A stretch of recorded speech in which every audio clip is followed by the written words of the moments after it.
question core values of your faith tradition. Are we really saying that Mary was a virgin? Or are we really saying that Jesus died and then rose again? Back to life, a person? Are we really saying God can't forgive people unless he kills his son? These are big questions. If you ask that, you're going to get in trouble real quick. Between belief and unbelief, faith and doubt, certainty and uncertainty, there is space. Each of us is thrown into this place to love, to ache, to rage, to heal, and to experience the wonder and the mystery of being.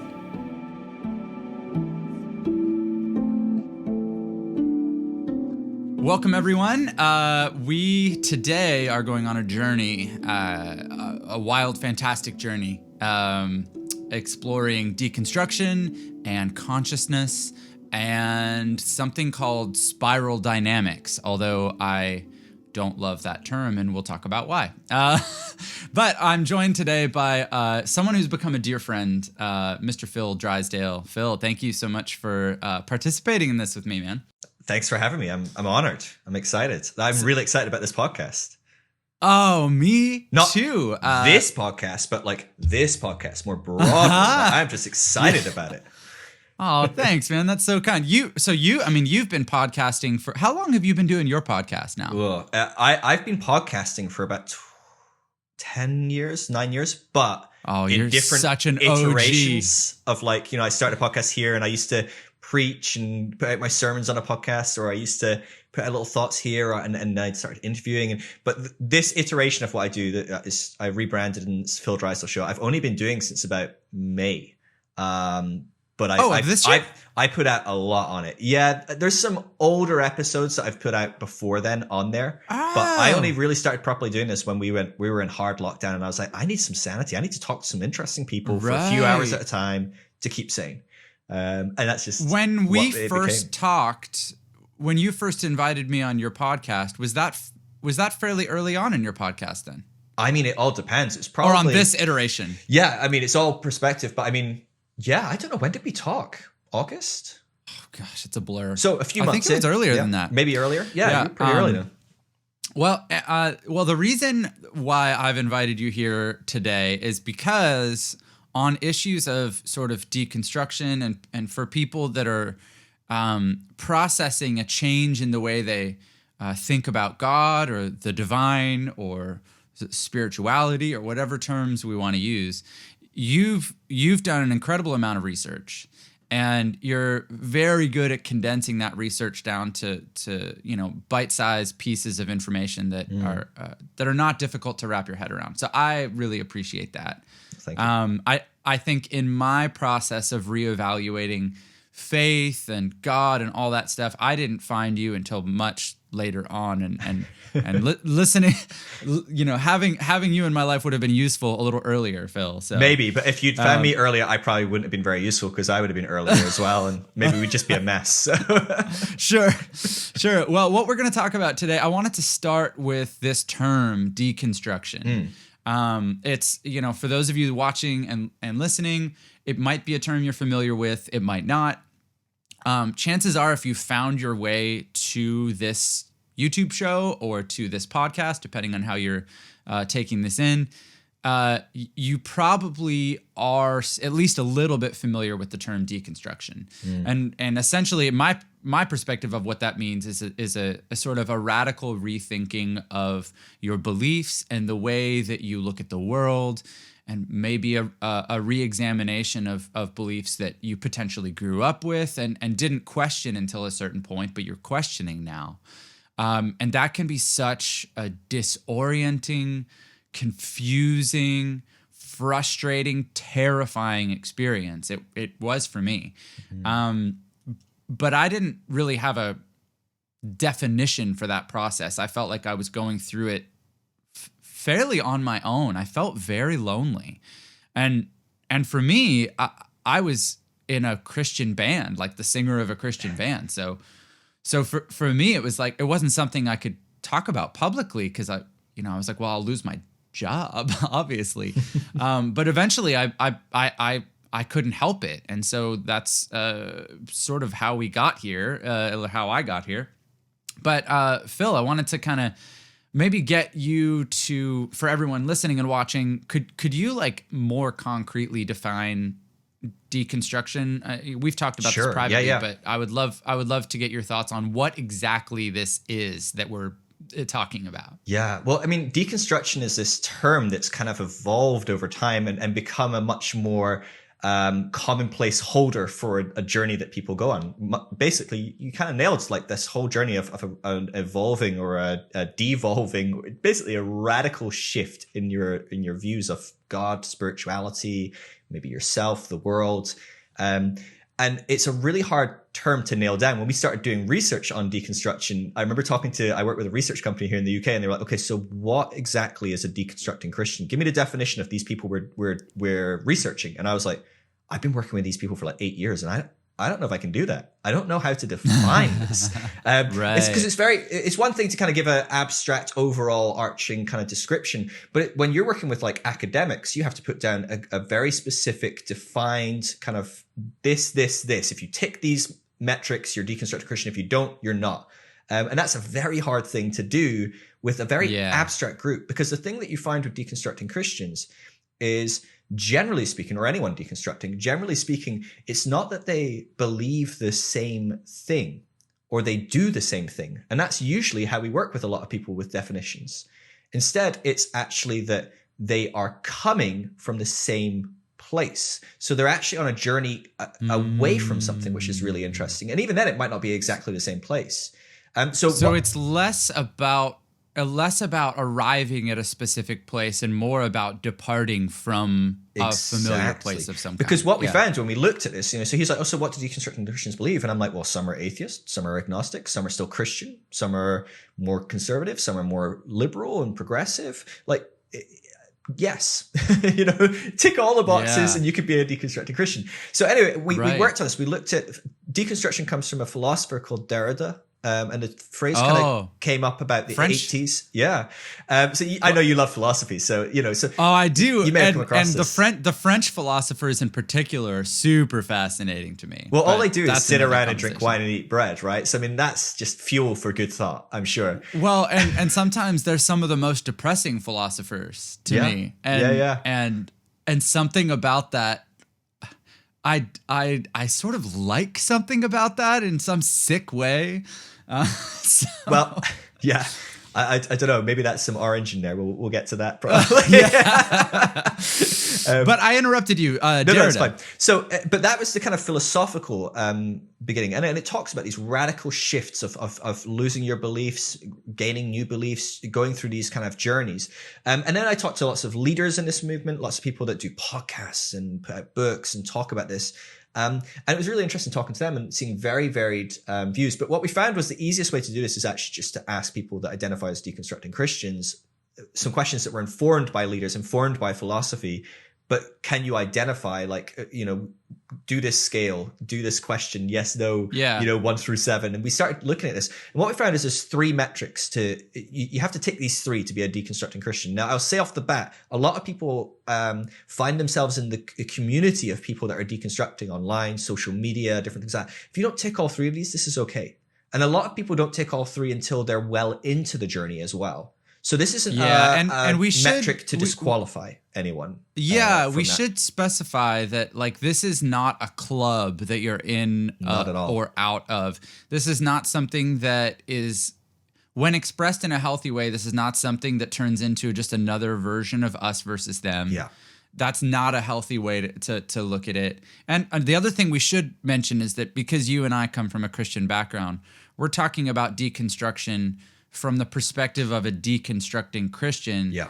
But this process is not exclusive to deconstructing Christians. It could be from any perspective, any religion. It doesn't even have to be a religion, really. Any way of looking at the world that requires dismantling in order to grow. Yeah. People that shift from one political perspective to another, right? Certain political candidates get voted for and you go, gosh, I don't want to identify with that group anymore. I don't like Obama's too far left or Trump's too far right or whatever Trump was. You know, I can't identify with this group anymore. I'm going to shift to becoming a Republican. I'm going to become a Democrat. So that's a process true. of deconstructing. You're letting go of your beliefs. You're finding new beliefs. You're going through that.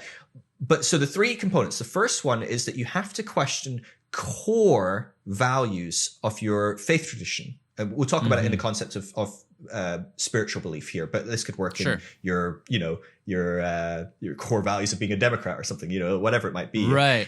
Core values of being a Drysdale in my family, or like whatever it might be. But for this, you question these core values. And so when we look at that, we're not talking about, a lot of Christians might go through changes of belief in their life. Most Christians will go, oh yeah, I used to be a mid-trib Christian and now I'm a post-trib. I think Jesus is coming back after the rapture, not during the rapture, or something like that. What you'll find is a Christian like that can probably still fit in most Christian churches, right? Yes. They're not going to get kicked out for going, I believe a slightly different thing about when Jesus is coming back, right? Yeah, but my dad would call that a secondary issue rather than a primary one. Yeah. And we say that all the time, peripheral, secondary issues. So these are people that are questioning the primary issues, the core values. It's someone that sits down and goes, wait a minute, are we really saying that Mary was a virgin? Or are we really saying that Jesus died and then rose again back to life, a person? Or are we really saying, some real core values? Are we really saying God can't forgive people unless he kills his son? Like, is that really, is God limited like that? These are big questions. If you ask that, you're going to get in trouble real quick. Generally speaking, if you ask that question and you accept the answer, you're fine. And so that's why the first metric, a lot of people tick that first metric. It's not a defining factor. If you ask questions of these big core values you're deconstructing, that's not the case. The second metric is key. And the second metric is you find that your faith tradition is unable to give you a satisfying answer. Now, it might have been satisfying to you 3 weeks ago or 2 years ago, but now you hear the same answers and you're going, that doesn't add up for me. It doesn't make any sense. Right. I can't hold this belief. And you in turn have to then change this core value, core belief to something else. And so this is a lot of people talk about deconstruction as though there needs to, you can deconstruct, you can lose your beliefs, but then you have to rebuild your beliefs and go back to believing something. But actually deconstruction is the process of replacing your beliefs. It's not just losing beliefs, but it's replacing them. You can't really lose a belief without replacing it with something anyway. I agree with that. And so it's this process of losing a belief and then gaining a belief. And then the third component, and this is where a lot of people don't tick, because often it comes quite later. We're actually going to talk about this when we talk about integral theory, spiral dynamics, these kind of modes of human psychological development. But the third component is that you then hold this new belief with less certainty than you held your old belief. And so people that deconstruct, generally speaking, certainly as they go on in their deconstruction, you'll see this more and more, they hold their values with great conviction. They believe it, they live it. They might go, well, now I believe that God is always good and he doesn't judge, something like that, right? So they believe that, and they're going to live their life as though that's true, because you have to live your life as though the thing you believe just now is true. But they hold it loosely and go, yeah, but it could be wrong. I've been wrong before. And, who's to say I'm not possibly wrong? I'm open to changing my opinion and being proven wrong. And that's key interesting. component. That touches on something that has become so important for me in that there's so many beliefs that I grew up holding that I had a sense of sort of false certainty in. And it was like, I'm certain because my certainty was really based on the community that I was a part of, and we all agreed that this is the truth, and so it's just the truth. And now I'm finding that there's so much that I'm just like, I don't know.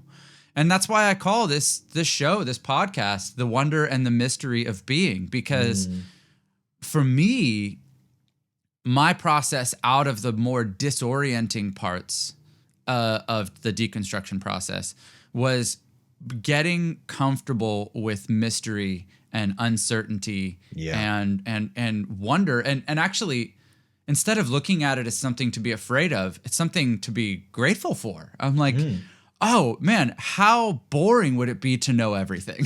Yeah, You know? absolutely. Like I want to live in with a sense of wonder and awe about the world, the universe, reality, other people, consciousness. What does that even mean? You know, like I you know, it's not that I don't believe that there are absolute truths, but I think there's plenty of things that I thought were absolutely true that I had no business being certain about. Yeah. And so embracing that wonder and that mystery that's been a life-giving thing for me this year.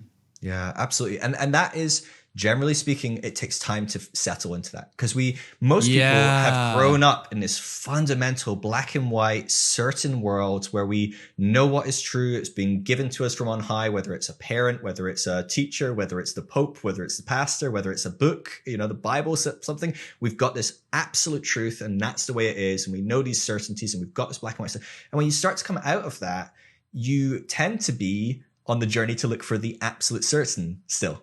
Yeah. So you go, oh, that's not right, but you still have this paradigm of like, but I'll figure out what's right, right? So you then go to that was hunt me. the absolute certain.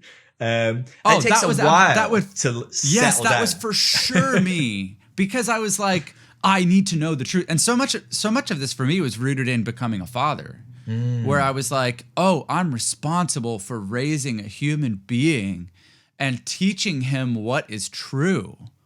I better figure out what's true, right? Yeah. And so I was like, I mean, incredibly anxious about that, and that was part of the urgency for me. Is like, he's gonna start talking.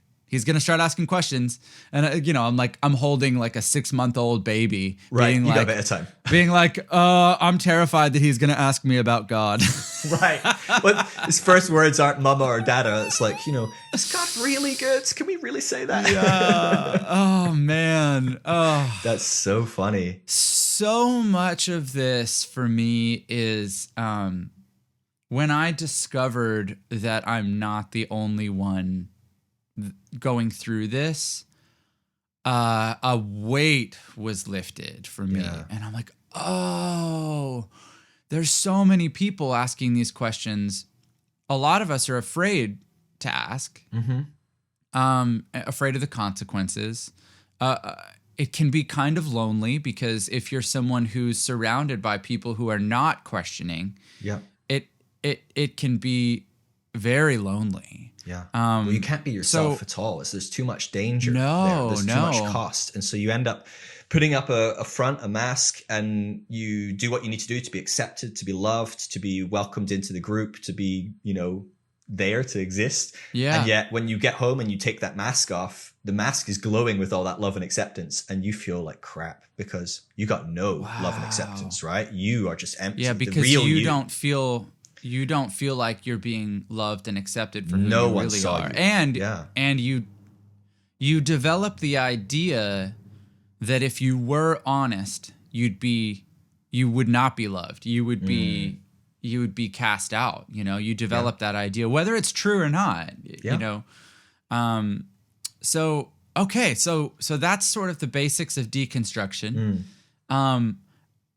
The reason we're going to go into this next topic is because for me, we're going to talk about this idea that's sometimes called spiral dynamics. And you know, Phil, before we started recording here, I mentioned that I don't like the term, and you know, I'm not sure which level my source of consternation is originating in, but this is an idea that can help you process some of these changes from one perspective to another. And it's not the intention of us talking about this is not so that you can simply aim for like the quote unquote highest level and become enlightened and look at other people and be like, you know, look at that person who's so caught up in everything they think is true and they're so stuck at this lower level. That's not what we're trying to do. What this topic deals with is basically the evolution of consciousness. And that applies on an evolutionary level, like a human being's get to these different phases over time as a species, but also individually as we go from a fetus to a newborn to a toddler to a teenager to an adult. We go through these stages as well. And all of these stages, as you progress through the stages, the previous stages continue to be present, right? Yeah, absolutely. And so the reason we're talking about this is because for me, I studied it 2 different times at 2 different points in my journey, and it sort of spoke to me in 2 different ways.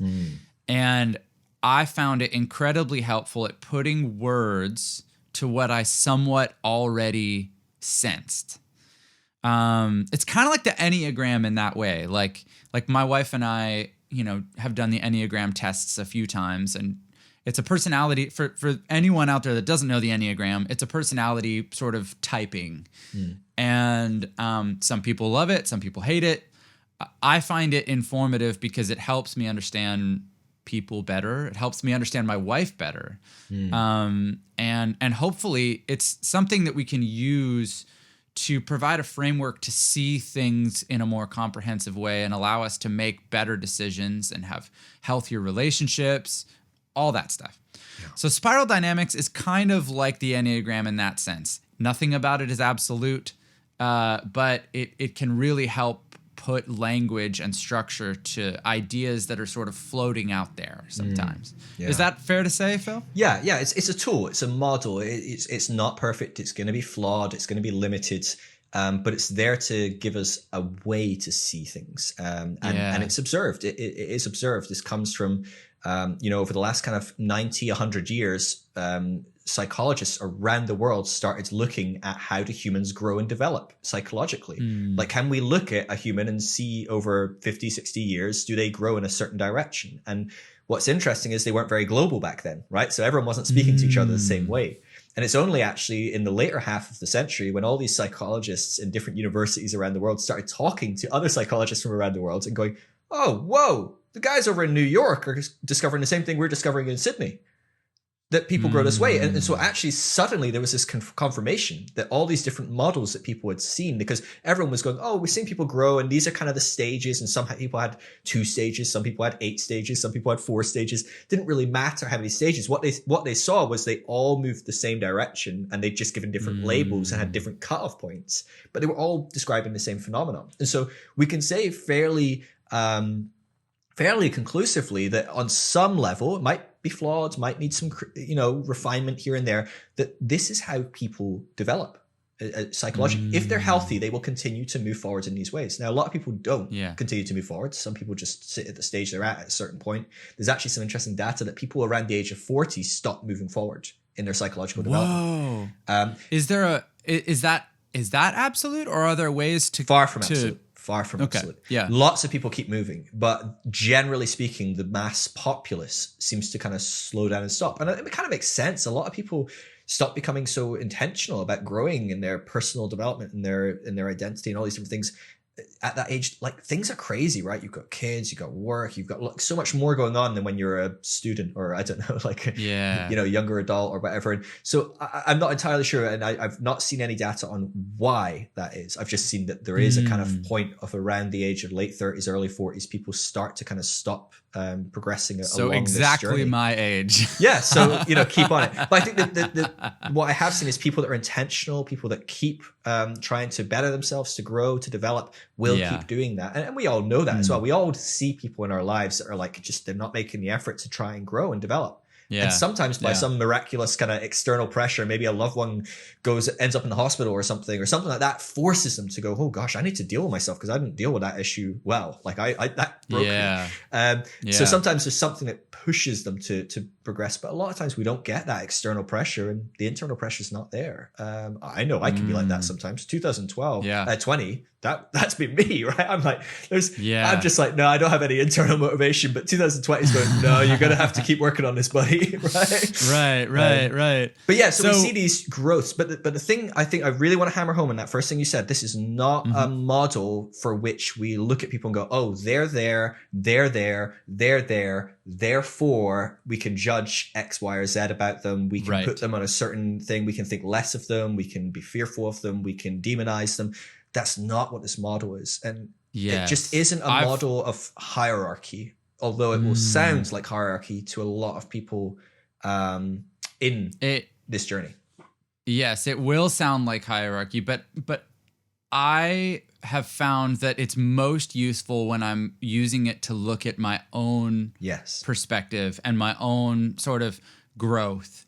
It can be useful when you're sort of thinking about how you relate to other people. It can be useful, but it's most powerful as a tool of self-reflection. At least that's that's been my experience. Plus you don't feel like you're being such a jerk. I'm going to take this tool and apply it to myself. So the basics of the idea is that there are levels of consciousness that you rise through as an individual, and that humanity rises through as a species. And there's a lot of different models that break it down a lot of different ways. But the way we're going to talk about it, it describes these levels as colors. Yeah. And I find that to be a useful way. It's sort of interesting that they did colors and not numbers, right? It's almost like there's a little bit of an artistic touch there. Well, I think as well, they're trying to avoid that hierarchy, right? If you go, level 4 versus level 5, 5 is bigger, better, stronger, larger than 4, right? So we immediately try. And I think the thing with colors is red better than purple? Is purple better than yellow? Like, I don't know, right? Just what? That's a color? A good point. It's quite a neutral thing on some level. Maybe we all kind of don't like one color more than another or something, but probably not. Right. And the reason it's called spiral dynamics is because it's visualized as an ascending spiral. Yeah. So it's like it's a journey that's not linear, right? It's absolutely. It's not like an elevator going up. It's like you're going round and round and round and round.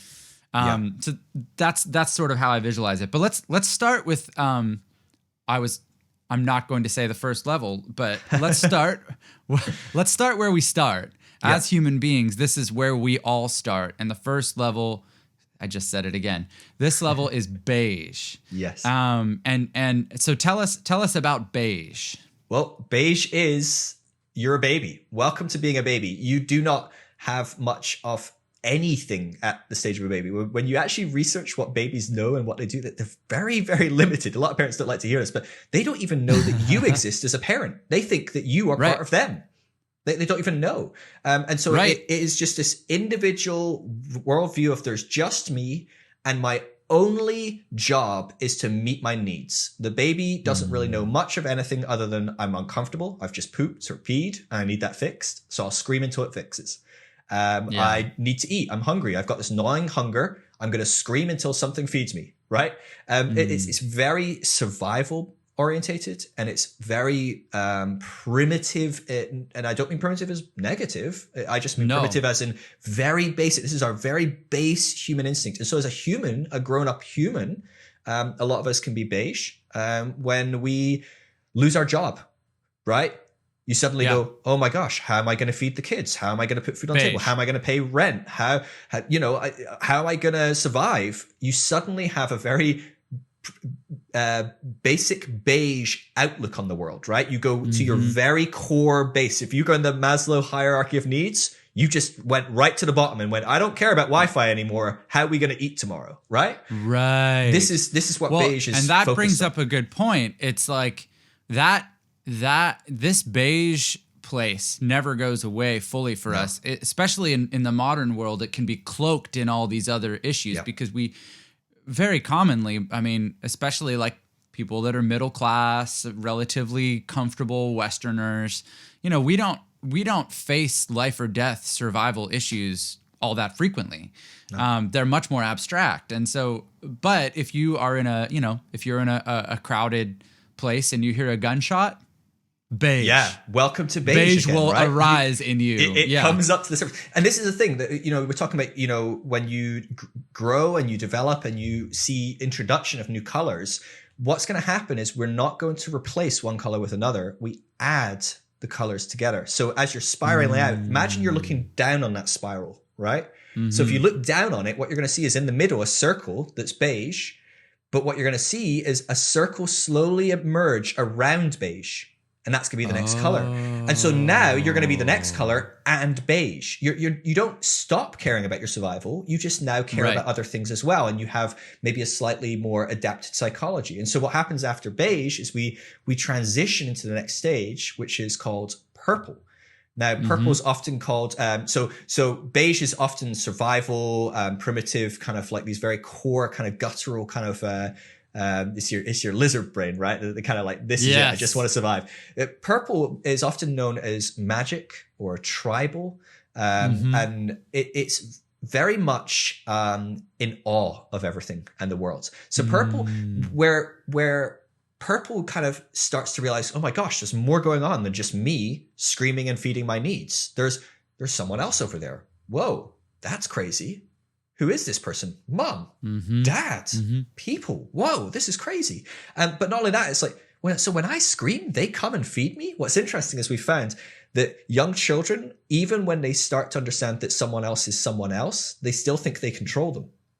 So a young child at the age of maybe as 1.5. someone who has toddlers, they're not entirely wrong. No, and exactly. Well, the thing is, we feed that worldview. But yeah, they go, I'm hungry. If I ask this person over there, they will go do it. And they actually think they're making it happen. It's a very distressing thing when it doesn't happen because they go, what's wrong? It's not working.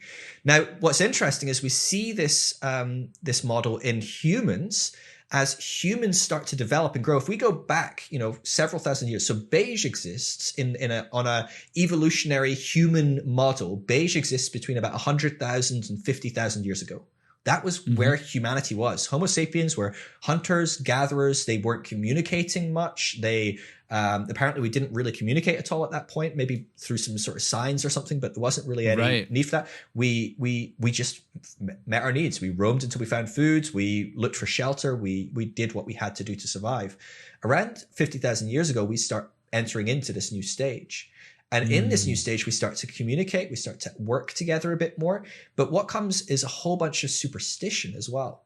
And so this is where the magic and you part can comes see in. where that you can see where that comes from, because it's like, I'm noticing that I need the plants, around me to feed me, to survive. I notice that those plants thrive when they get rain and sun. And if those two things aren't happening, those plants die and I might die. And so I need the rain and the sun to be on my side. And so much about purple is, how do I get the powers that be on my side?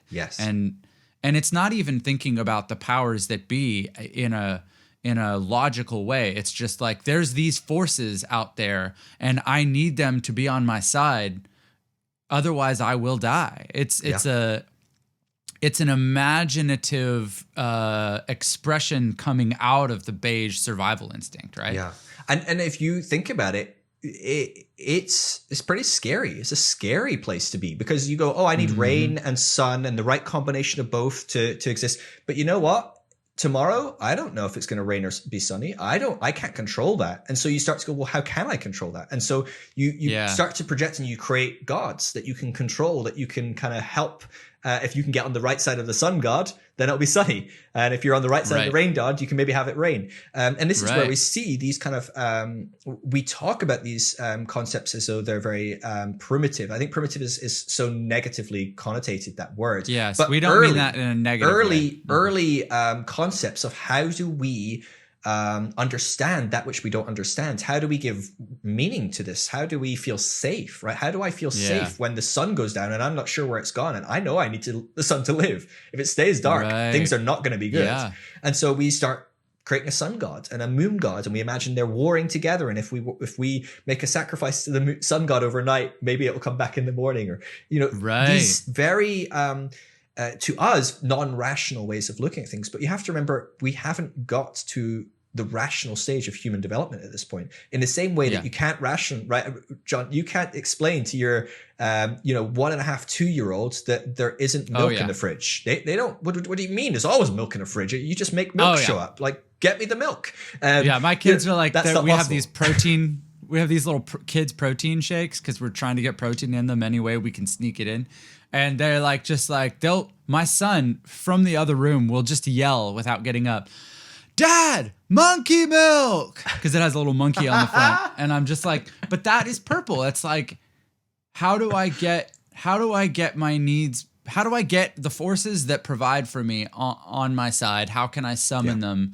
And if you think about power in the purple, in the sort of purple level, power lies with the shaman, with the witch doctor, with the sort of spiritual person in a community. Yeah. And yeah, there are both healthy and unhealthy sort of expressions of purple as well. Well, that's what we'll find about every stage. There's healthy and unhealthy. So this is the thing. You look at beige, none of those things are bad, right? You would never fault someone for going, I want to pay my bills. I want to be able to eat. I want to be able to put a house over my head. Like those are, don't put a whole house over your head, just the roof. But these are really good, healthy things. Every stage is based on healthy, important components of human development. And we need those. And that's why when we move on, we need to make sure we keep those components. What's dangerous is actually sometimes when we move on, we start to throw the baby out with the bathwater. And that's quite common and it's natural and it's okay. But often we have to go back and start reintegrating those things. So yes, there's negative components. Yes, if I still am living in a primitive way, if I go into Walmart and just scream until someone brings me my monkey milk, you're not going to be able to do that at 36, right? That's not going to work. You're going to end up arrested in a mental ward or something, right? Of course that's not going to work. But it really is essential that you get that down as you're developing, because if you don't start to learn how to communicate, you're going to get in a bad way. Yeah. I even found, like, as I sort of gained this new appreciation for wonder and mystery, that was me to a degree integrating this purple perspective and going like, there are things that I don't know and I'm going to have to square with that and maybe even learn to appreciate that. Yeah. But you hit a point with purple at some point where we go into another phase. Why don't you describe the next phase? Sure. So we're about to start highlighting, there's a theme going on as we go through these stages. There's a key component that we're going to start seeing.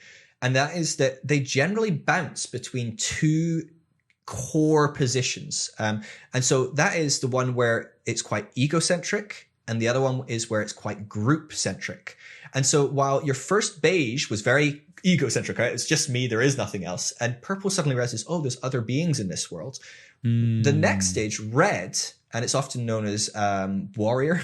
It's a very strong, powerful, egocentric. It's very egocentric. You swing back to the ego. And we all know what we're going to talk about next, right? We're talking about toddlers. Once they start realizing, no, I'm not doing that. I have an identity. I know what I want. I'm asserting myself. Get it, right? Yeah. And again, like that feels negative, right? No one with a toddler goes, yay, this is an amazing stage of child development. Right. But if you don't learn to do that, you don't learn to, say no. You don't learn to have a bit of an ego. You don't learn that you are important. And that actually it's not just about the group. It's about me as well. These are things that start to rise up at stage red. Yeah. When I think of red, I think of power in general. I think of someone who sort of takes control of their life and their circumstances and says, you know what? Like, no, I'm not going to rely on the sun god and the rain god. I'm going to make my own way in the world. That's sort of a general way you can think about it. But the reason that this stage is so important is that we've all met people who struggle in this area, who maybe can't make decisions or feel like they're just always a victim of other people's sort of whims, and they haven't developed this strong sense of will, of like confidence in who they are and what they're doing. Yeah. And a healthy expression of red is really important. Yeah, absolutely. And this will look healthy in some people, but more often than not, when we're getting into the adult stages, if you're still very much at red, this is going to look quite unhealthy to most other adults, because most other adults have grown beyond their red to something else. And so this is one thing that's interesting, is whatever stage you're at, you're generally going to you're going to look at the stage before you and stages before you with a bit of disdain, bit of disgust. You're going to look down on them and go, oh, like, no, been there, done that. This person's not Yeah. evolved. This person's not grown. Now that's going to change as you get to some later stages where you start to like see things very differently. But generally speaking, in a lot of these stages, you're going to look back and go, ugh. And you're going to look forwards at the stages that you're probably going to have to move into with quite a lot of fear, because we do fear the unknown, and we don't know what's ahead, and we don't know what that looks like. But and also if you're at one stage and you're looking at people that are in a future stage, sometimes it's just totally disorienting. Yeah. Because you're just like, I don't even know what I'm looking at. Like, and as we get into some of the later stages, how that manifests will become obvious. But it can almost seem like nonsense, right? Like, yeah. Oh, absolutely. If you look at future stages, it's like, I remember when I studied it for the first time, there were a few stages that I was like, that doesn't even make sense to me. And then when I studied the stuff a second time, I think I was in a different place. And I was like, I think I'm starting to understand what this stage means. So you're entirely right. We tend to look back with disdain and forward with fear. Yeah. And we tend to think that where we're at is the right way to look at things. Exactly. And if there is any hierarchy, if there is any growth, where we are is the final stage. We finally made it. Right. So we look at everyone behind us and go, oh yeah, I've done that. I know that. Yeah, I'm beyond that. But what's interesting is we even look forwards and we go, how can I frame that as something back? Which is tends to be what we do, right? So we look at someone of where we're maybe going to have to go. So think about the ego group bouncing. So we're going to, when we move on from red, we're going to go back into a group. But what's interesting is as we do this, often we're going to look at the stage ahead of us, which is going to swing to another area. And we go, oh, that's just the thing I just came from.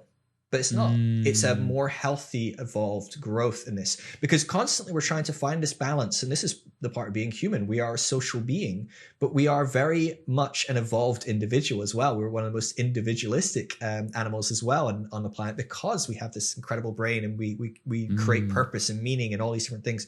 So we're constantly trying to figure out, how do I fit in the group, but how do I have me? And so this is really, really common. You'll see a lot of people at Red will abuse the superstition and uncertainty of purple as well. And actually, they'll also, generally speaking, manipulate people at the next stage as well. Red is a very powerful leader because of the power, the ego, I'm a big personality. A lot of people look to a red as a leader, which can be very helpful for purple in moving them forwards, but can actually be very dangerous for blue because it really regresses them and causes them to kind of sit in their blue and not move forward. Right. Well, you touched on a great way to transition from red to the next phase, which is blue, because the whole reason that red becomes insufficient, and this is a theme too, that like you generally move to a new phase when you start to experience the limitations and the insufficiencies of the phase you're in, and you go like, oh, okay, this helped us in some ways, but also now we have these problems. And you start to see those problems more clearly, and that sometimes will create sort of a process of moving to the next phase. So the problem with red is that it concentrates power in the individual. So think about like a king or a dictator of some kind. And you could see people going like, okay, so it's good to have a strong leader. That's good. But like when he dies and his son takes over and his son's kind of not awesome, like how do we deal with that? And you start to get the idea that maybe we should have principles and ideals that are higher than the individual, that every individual, even a king, has to submit to. And that's where we get into blue, which is known also as a traditional conformist. I think maybe. I've heard it termed conformist. Yeah. So tell us about blue. Yeah. Well, blue, I mean, is a huge stage. A lot of the worlds you'll find are at stage red for sure, but the majority of the worlds are at stage blue right now. The majority of the world is at stage traditional conformist, and blue is an amazing stage. It's fantastic. I mean, the blue is the reason you get to go to school. Blue is the reason you have police looking after your neighborhood. Blue is the reason you get to vote and you have stable environments and you don't go to war all the time. The reason stage red is called warrior is because of all these big ego personalities constantly trying to fight with each other for power. Right. And that's what pushes people out of red into blue is it gets old fast, constantly being at war, constantly being uncertain, constantly having everything up and down. This is why toddlers move into this next stage as well. It gets to the point where this isn't working. Yeah, I can scream my head off. Yeah, I can scream no, but actually maybe there's a better way to get what I want. Maybe instead of the whole family going, God, I hate this kid. How can we get rid of it? Right? Instead of the whole family having this posture to me and occasionally bowing to my power, what if I asked Dad, hey, Daddy, could I go to the park? And Daddy goes, yeah, I'd love to go to the park with you. Well, that worked so much better than screaming that I didn't want to stay in. So you learn almost like social conventions and going like, oh, if I adhere to these things that we've all agreed are good, like being kind, like being loving, like thinking of other people, if I subscribe to these ideas that we've sort of decided upon collectively, things are going to go much better for me. Yeah. And so in a young child, you're going to see this when they come out of the toddler stage, when they start to develop empathy, when they start to be able to imagine what someone else is thinking and go, gosh, that's not going to work for you. I would be upset if that was that. So maybe I'll try and find a middle ground. Very advanced. Like other animals don't tend to do this. A few other animals can show empathy and do this. But generally speaking, this is very advanced. And we're doing it at very early stages in our lives. But as a society, this also occurs. And so we start to see the emerging of societies that are blue, that they go, what if instead of just having a warlord that fought and then promised to protect us, but no one actually protected us, and the whole society was kind of just constantly who's the biggest, strongest, who has the biggest gun, the biggest club, whatever it is. Prisons you'll find in society are generally full of people that are very red-centric. That's where the majority of their places. And actually, this is something maybe we should say now. No one is red. No one is blue. No one is beige. We grow through these things and we have them all in us. We might not have the stages beyond where we're at right now in us, but we have all every of these stage that we go through remains a part of us. And often when integrated in a healthy way, it can be a very necessary part. Hugely important. You're going to struggle to grow forwards until you integrate where you came from. It's actually very hard generally. That's a good point. Ken Wilber has an interesting ratio on this, and he basically says I can't remember the exact data, but he's got like some sort of formula. He's like, well, if you get beyond 70% non-integrated, you won't be able to move into the next level and things like that. He talks about this. It's really interesting. It's hard to imagine because this stuff feels so ethereal in a way. It's such a soft science, right? It's very difficult for me to imagine there being concrete data on this stuff, but apparently it's out there. There's a lot of data on how we as humans, and then from an anthropological and sociological level, how we as societies grow as well. But so you're going to find that at a point in time, we start to go, I'd rather work as blue. I'd rather have a bit of stability. I'd rather be a part of a group. But blue is very... it's very small in its group, right? It's the family.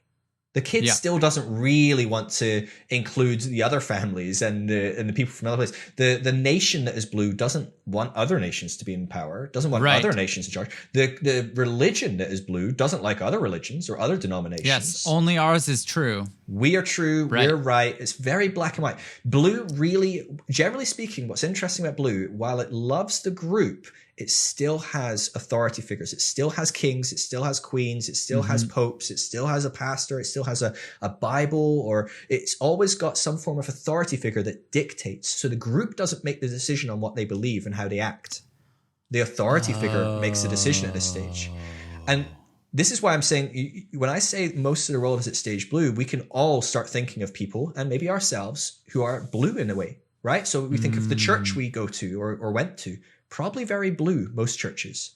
They look to the pastor or the Bible or a God and go, what does that say? It doesn't really matter. How many people say, I'd like to love gay people, but the Bible says I can, or I shouldn't do this or that. Right. And it's also like, if like one of the fundamental things I think about when I think about blue is that there's a structure or an order that supersedes any individual. And so if you think about the idea of biblical inerrancy, why is that so important to most Christians, that the Bible is the perfect word of God? It's important because that provides the structure under which everyone is supposed to live. And it's that thing that transcends the individual. It's that thing that transcends your pastor. It's that thing that transcends any specific theologian. You always have to go back to the Bible. And people that are in blue are very defensive of the idea of biblical inerrancy because it's providing so much structure to the whole way they see the world. Of course they're going to defend it. Of course they're going to be resistant to the idea that it might not be what they think it is. Or even take it out of religion. America, what's its blue god? The Constitution. The Constitution. Right? The forefathers, the Constitution, the president, whatever it is. But we need a thing. And these things are good. They're also bad, maybe. There's some, it's not black and white. There's components in there that need to change. But we like civilization. A lot of people look to America and go, gosh, I wish my country had that stability. It had that opportunity for growth and development and whatever it is. There's a lot of good at blue. At blue, we learn discipline. We learn to work as a group. We learn to let our own ego take the back seat and be a bit more selfless. These are all really good values, but they do hit a point where we start to go, there's more than this though. I think there's something else. So then that takes us into the next phase. We swing back into the ego, right? So we've gone from the group, we're back into ego, and the next stage starts to go, it's all right that there's our authority figure and he's telling us what to do, but I'm giving up a lot to be a part of this group. I feel like I don't have my identity. I don't get to be me. I don't get to pursue my dreams. What about me? What about what I want to do in the world? What about what I could build and I could develop and my passion? And also, I feel like I could figure this stuff out just as much as a lot of these authority figures. I've studied, I've gone to university, and I know what I'm doing. Stage orange is very autonomous and very rational. These are the kind of two components that really hammer down. At stage orange, we see a lot of things. We see the self-help movement blow up. We see deconstruction. What I hope as people are listening to this, they're going, oh, I used to be blue, but I'm not quite now. What you're going to hear now as we describe orange in the next stage is you're going to start to hear you and what's been going on internally. Because you're going, yeah, I'm actually starting to rationalize this. I'm starting to doubt the authority. I'm starting to doubt, is the Bible really infallible? Or I'm starting to doubt, is my pastor's opinion on the Bible the only one that should matter? What if I read it differently? Starting to see these things, we start shifting into a much more egocentric position. Now, because we're slowly adding these colors to the other colors, at stage orange, you are also blue. You are also red. You are also purple. You're also beige. Hopefully, you're mostly the healthy parts of that and you're letting go of the unhealthy. What a lot of us do is we throw it all out, especially at stage orange. We start to throw everything out because this is because the stage. At stage orange, there's an obsession with data, with facts, with cold, hard truth, right? It's like, and I identify that season of my life where I started looking at Christianity going like, okay, no, but like what's actually true? Like what are the facts? What really happened? And orange can be good in the sense that that's where we find science. That's where we find empiricism. That's where we find, the scientific method, which is one of the most powerful sort of ideas that humanity has ever created. It's like, how do we find out what's true? And then how do we verify it? And how do we try and minimize the subjectivity of human perspective? Yeah. That's massive. Orange. Yeah. But it could be the tagline for orange, right? It really could. Yeah. But orange is a great stage, but it also can bring a lot of negative stuff, right? And so in the individual, it can become quite selfish. Now, what's interesting is in the ego, it's going to be a lot softer than the ego of red. Now, blue's going to look at this and go, oh, this is just a regression. This is you just becoming selfish again. You don't care about the group. You just care about yourself. You think you're your own gods. You want to be a little god, like a dictator of the world. These kind of thoughts, you're thinking, oh, that's primitive. It's before where I was. That's where I've been. But actually, it's a step forwards going, no, I love blue. I love civilization. I love stability. I love discipline. I love these healthy groups that we can build. But I want to have an identity in this place. And I want to question authority and see, can we get more truth in this world and better answers to these questions? We could stop asking the Bible for the cure for cancer and set Right. up something called cancer research and research it. I Right. don't know, maybe that would work. These kind of things are very orange perspectives, but it also gives you what you just described is a healthy transition from blue to Yes. orange. But for plenty of people, that transition is violent, right? very. Not physically violent, but just psychologically, like very, very aggressive, because it's very easy to sort of start to touch on this orange stage where you're obsessed with facts and information and look back at blue and be like, that is ridiculous. And miss the fact that integrating all the good things from blue is so critical. Yeah. So I feel like that's important to note. But Very. And again, you're not going to be one stage or the other.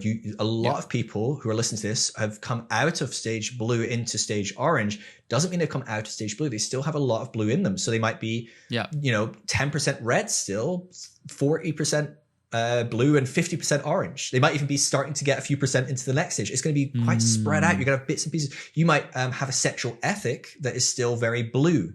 It's still, well, the Bible says that, so I'm not going there. You've not actually sat down and rationalized and questioned the authority that said that and things like that. But in other areas, you look at this as scientists that go to conventional conservative Christian churches. They are orange Monday through Friday, 9 to 5. And yet throughout the week, they go to the prayer meeting. They go to the Sunday service. They close that door behind them as they walk in, and they have become fully blue again. They've just switched off the orange part and they go blue. So we all do this in different areas and in different ways. One of the downsides of orange is we can look at orange and it can become very greedy. It can become manipulative. It can be very selfish. We see the worst parts of capitalism are orange. The best parts of capitalism are orange. Right. I was about to say capitalism is very, very orange. Yeah. And it's interesting, when you say the word capitalism, it can trigger people so quick. It's a loaded word. Well, and it's like in two opposite directions because of what you just said. There are things that capitalism has done to the world that are incredible, but it also has some pretty serious flaws. Yeah. And so one of the ways I've heard capitalism described is it's the worst form of society except for all the other ones.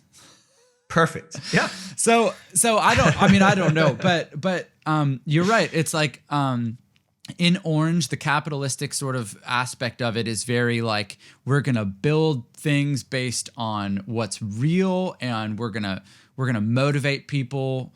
So yeah, capitalism that's a very, very, very orange concept. Yeah. So what you'll find is, I'm assuming most of your audience are going to be American. Most of my audience are American, and I don't live in America. But you'll find that most Americans are teetering around blue and orange. And actually, America is a blue and orange country by default. Its constitution, its values. The American dream is orange. So it's not even to say that it's become orange out of starting blue. It's this mixture of the two that has kind of grown and evolved, but very much stayed as a blue-orange construct. Yeah, one of the things on note on capitalism is one of the things, because I'm Canadian, so I'm not American originally.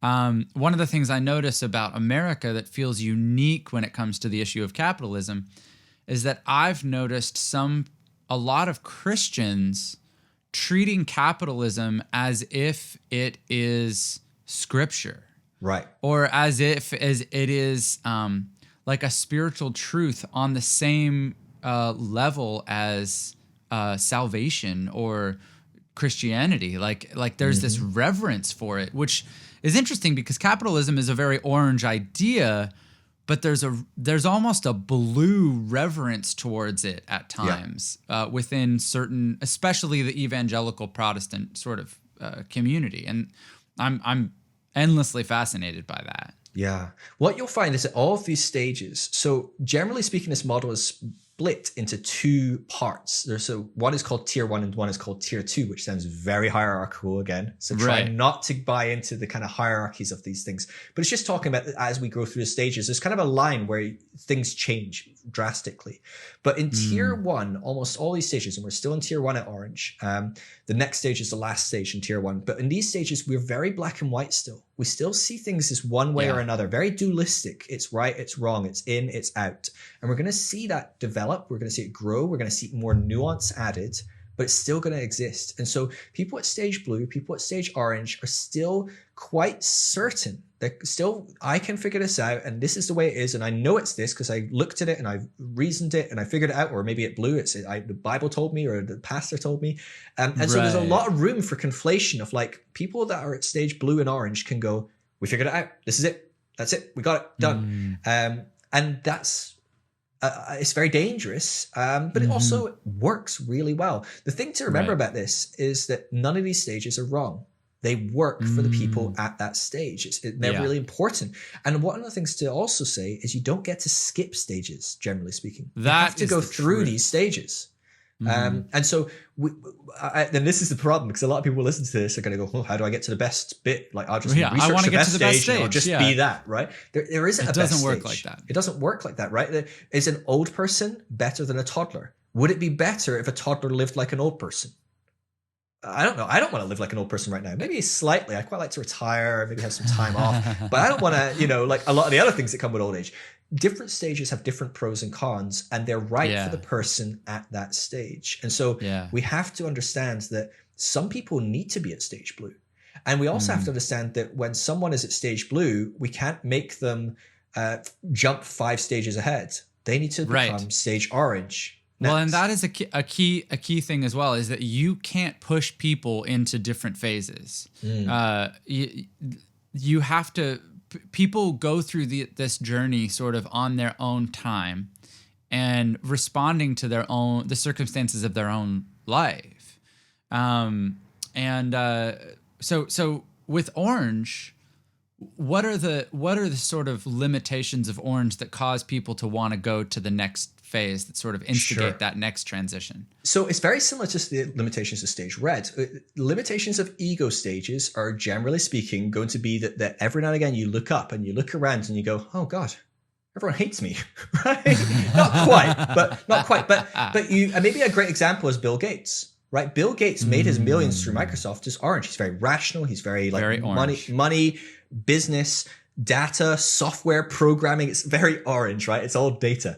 And he made a fortune. And we forget, I think because Bill Gates has become so altruistic, we forget he was not a good person as much of society would wage. And Microsoft was not a good company as most people saw it. It was very unethical and very abusive and powerful. It was very destructive in a lot of ways.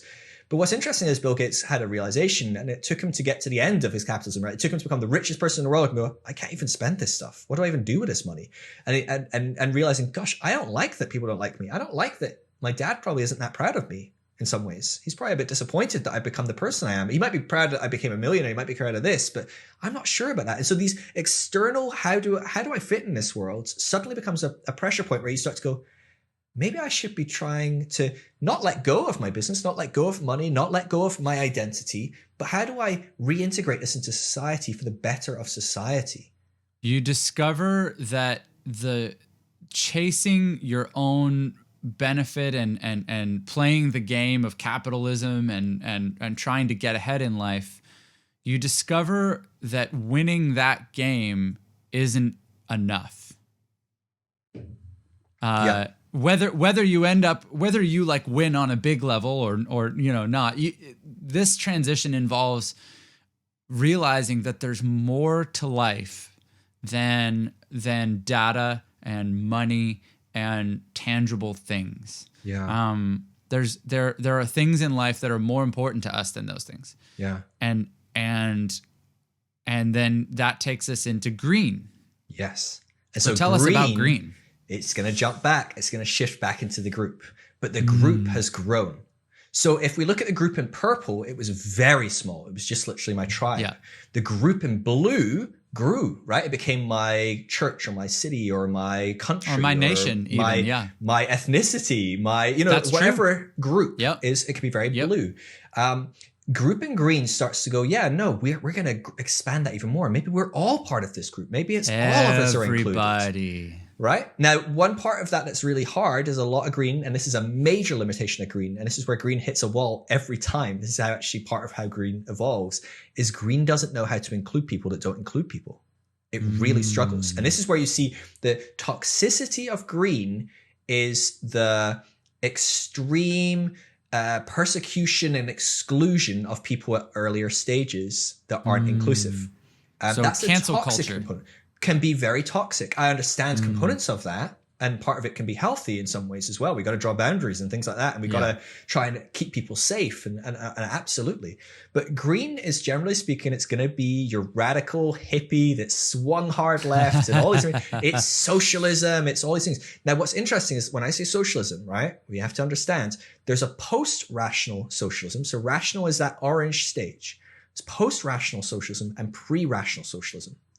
Okay, pre-rational socialism was very much the group. It was very much my group, our group, but it very much centered around these extreme authoritative figures: the Pope, the Bible, the pastor, the chairman. Whatever it is. China is pre-rational socialism. In many ways, it's communism. Is how that comes out. Yeah. But if you look at somewhere like Norway, that's very post-rational socialism, and it doesn't look like China, right? This is one of the things that fascinates me as a European looking at America go, well, if we do socialism, we'll end up like Venezuela or we'll end up like China. And I'm like, right, those are both pre-rational socialism right. markets, and they are not a healthy way to point that out. It's interesting. It's like the rational side, the sort of rational aspect of orange looks at, because orange is very capitalistic, looks at anything other than that in the same bucket. It puts Norway in the same bucket as Venezuela, because it can't really understand anything beyond sort of like, well, money is how the world goes round, and that's how we build healthy societies. So you're right. There's this aspect of pre-rational, rational, and then post-rational. And if you're in the rational phase, you view pre-rational and post-rational as the same thing. Yeah. And they're not. No, not at all. And so, I mean, that's just a example, and it might be quite a triggering example for a lot of people, because we really struggle with that. For sure. But another thing, like for people that wrestle with understanding what green really is, green is like those people that say whatever you believe is right for you. That's green. That is everyone's. It accepts to the fault, right? It wants to accept and include everyone. Everyone's story is valid. Everyone's experience is meaningful and is true. So there's this radical inclusivity, which is sort of offensive to orange and blue, because it's sort of like those stages, you're very much about breaking people into categories. Yes. And at green, the idea that there are no more categories, a lot of people struggle to know what to do with that. And a very common criticism, which is a fair one, is, well, not everyone can be right. Absolutely. That's a criticism of people that are in green, and it's a fair one. Yeah, and this is where they struggle, because how do we include Hitler? How do we include ISIS? How do we include racist grandma when I'm trying to include people of other race? How do they both sit at the table and everyone feels safe and included? Like, it's a real struggle for people at that stage. You see this tension. You see this a lot in the progressive movement here in the U.S. It's like we want to include everyone.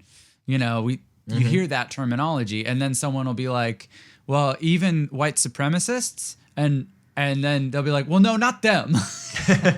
and so there's this tension. Like I had this conversation with a friend recently, and we were talking about Donald Trump. And obviously, like, anyone that leans progressive here in the US, like, can't stand Donald Trump. Sure. Right? But if you want to be inclusive of everyone, then there has to be a place in your sort of perspective of the world. There has to be a place for Donald Trump. Mm-hmm. And that's a very, very difficult thing for people to sort of. This is what will hold people back from getting to green, and it's also what will hold green back from. It's what's also will push green into growing through the next stages as well. Is the limitations of green. But one of the things I want to say about this green component is like we remember green, if healthy, is built and it looks inside and it's a circle and a circle and a circle and a circle and it's got orange and it's got blue and it's got red. It's got all these stages, right? And so this is why a post-rational, something like post-rational socialism, you look at Norway, it's capitalistic as well. Why? Yes. Because it's orange, which is then added green, right? So, and this is the nuance. This is where it's not an either or. It's a, both. And let's add something else. And let's continue. And so it's constantly going, and this is where the healthy green comes in, is it starts to go, yes, okay, great, we work as a group. Yes, that church is important, but so is that mosque.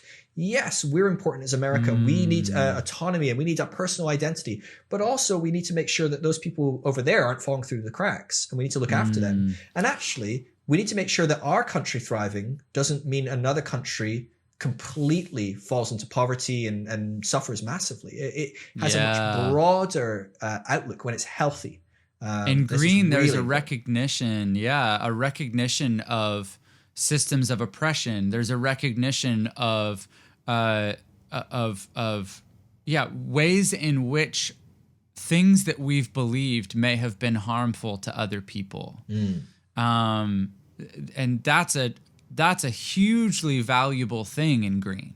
Yeah. Because you start to look at your, when it's expressed in a healthy way, you start to look at yourself and go like, how have my beliefs and my perspectives and my behaviors harmed other people?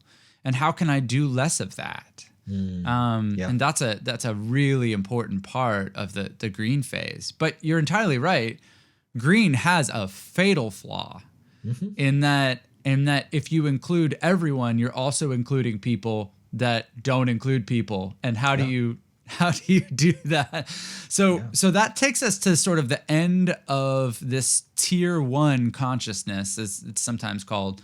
And it takes us into another place entirely. So why don't you tell us where we're headed now? Sure. So this line between the tiers, this is defined by an awakening to the whole system as it is. So just watching this on YouTube or listening to this on the podcast, you have just been introduced, if you weren't here already, to like 0.001% yellow, the next stage. Because just being aware that this whole thing is going on makes you aware.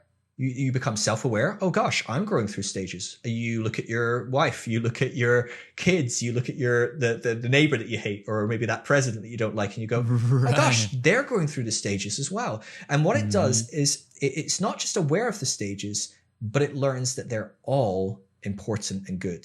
No stage is bad. Each stage has bad things, including yellow, but they are all good for the person at that stage. In the same way that I wouldn't, scream out a toddler for not being able to articulate his foreign policy in the current climate of China. I wouldn't be upset with a toddler for not knowing that. But I might get upset with a foreign correspondent not understanding that if they're 48 and they work as a CNN correspondent or something. I'm like, dude, what is wrong with you? You need to know that. There's different expectations at different stages for sure, but no stage is bad. And so yellow suddenly starts looking at this and going, oh, whoa, we're growing in a spiral. These stages are building on each other. Yellow really hammers down on going back into its prior stages and going, okay, what was good at red?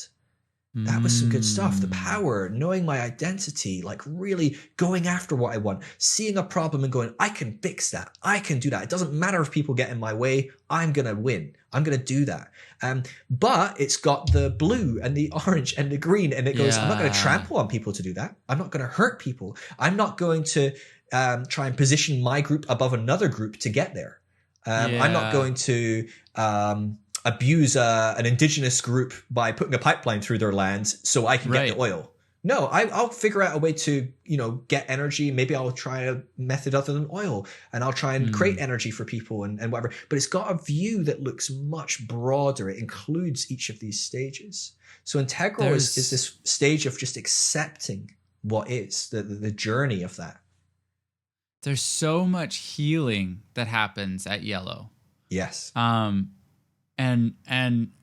I don't know that I want to claim like being at yellow, but I feel like as I started to understand that phase or that stage, I started to go, I had a lot of like, oh, so that's why I felt this way at this time as I was going through these stages. And the healing that you can find in this sort of yellow phase is beautiful and amazing, because you start to see all the value of all these different aspects of your perspective that you've gone through and your journey that's brought you to where you are today. And the healing and the integration. I mean, it's so funny when I've studied sort of like emotional healing a little bit, and it's always involved the idea of integration. But this, before I studied anything about spiral dynamics or anything like that, I really came to realize that, hey, like when you experience trauma, when you experience hurt, when you have wounds, those things are going to be with you forever. And healing from those things doesn't mean leaving them behind. It means integrating them into who you are, finding an expression of them, bringing them deeper. It's almost like going deeper into the wound rather than trying to run away from it. Yeah. And people, people that are good at that. Like all of us have experienced people who have been through horrible things and somehow found a way to integrate those experiences into who they are and then express them outward in a beautiful way. That's yellow. It's beautiful. It's so essential to becoming a healthy person. Of course, we can be healthy in all of these stages, but as we grow in health and as we grow as an individual, it's so important to start recognizing, oh gosh, that part, that was bad and I had to get rid of it, but actually there's some good components in there. How do I bring that back in? What yellow also does is, and because it understands the spiral, because it understands these stages of growth, right? What's funny is if you put a blue and a green person in a room and go, all right, try and help the other person, they are going to try and drag that person into their stage, kicking and screaming. What's possible? The problem is it's not very possible. It's very hard for us to regress. Generally speaking, like we talked about, someone shoots a gun in the air, we quickly, our whole focus of that whole spiral, we go zoom right back down to the beginning and go, we're in beige right now, baby. We got to figure this out. Right? Now, maybe someone at yellow might systemically look through that spiral and go, okay, survival. I want to survive. And then it would go, okay, red, I need to be strong. And actually orange, what's the data? Where are people? Where are the exits? How can I help them? And green, we're all in this together. I need to save every person. And, whatever, all these different components, right, might come into play for sure. But we're going to be centered in on that beige. When you put people in a room, you go, blue and orange, and they're trying to fight with each other. Orange is going to try and drag blue into its stage. Now, the beauty is that the next stage for blue is orange. They might actually find some success at some point. But if you have a green talking to a red, that's not going to go well. Green has no intention of letting go of its green, it's orange, it's blue.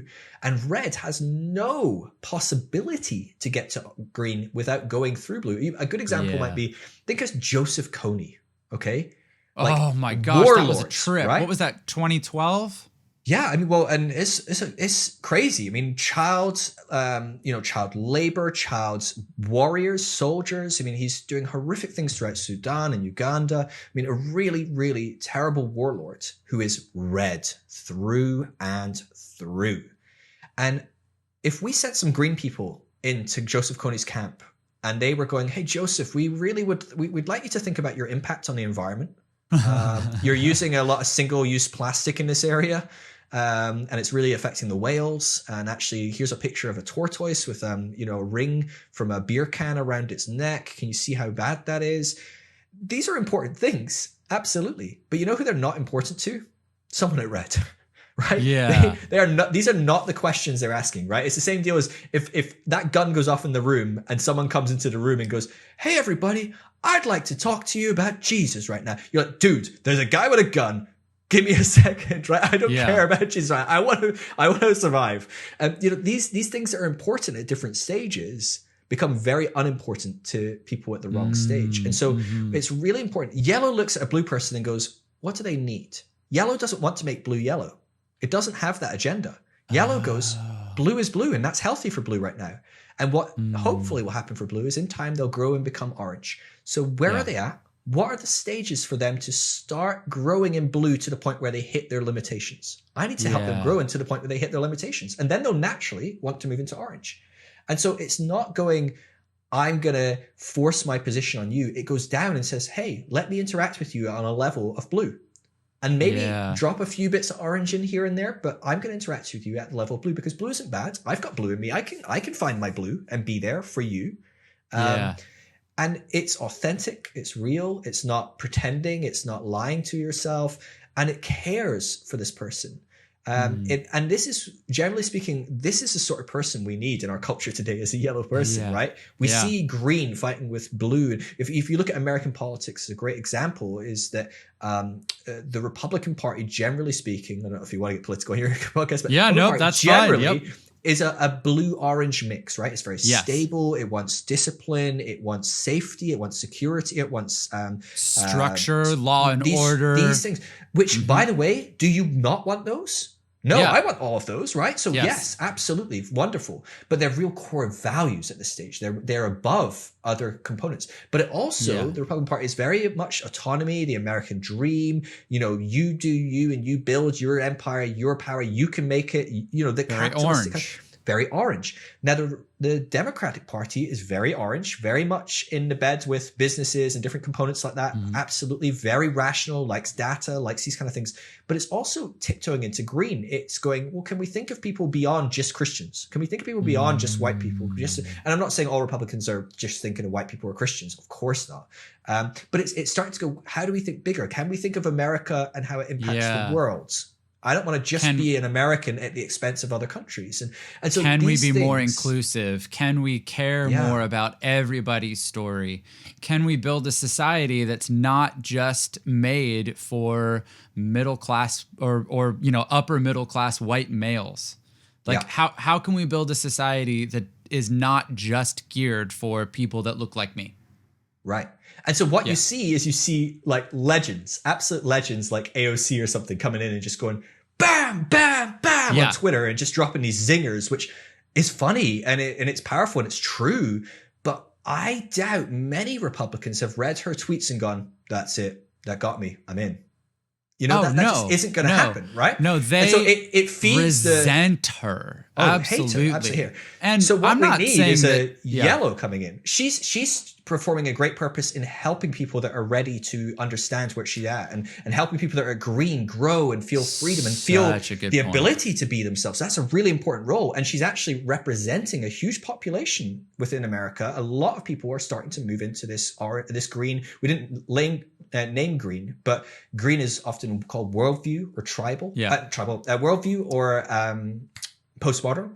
And so a lot of America is starting to move into that stage. And so they need representation. They need to see themselves in government, and they value that. But the problem is people at other stages are going to get really upset by that. And actually what we want is people behind the scenes that are able to go, okay, where are people at? How do I reach them? Where are they at? You know who I think was really yellow? Obama. Oh, but you know what Obama did?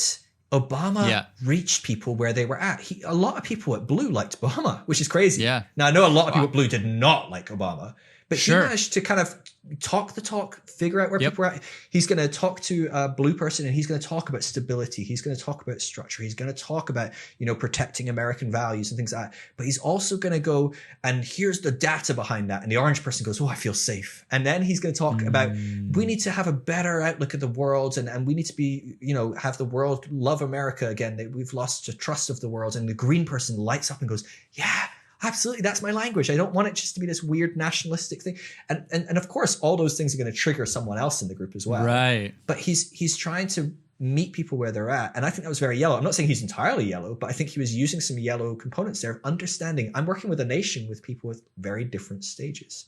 So it's really important that that's a dynamic in our communication if we can get there. Yeah. I heard this, I don't remember where I heard this, but it was super fascinating that I think it was Nelson Mandela, as he walked through all the issues of apartheid and everything in South Africa, he was coached on this stuff.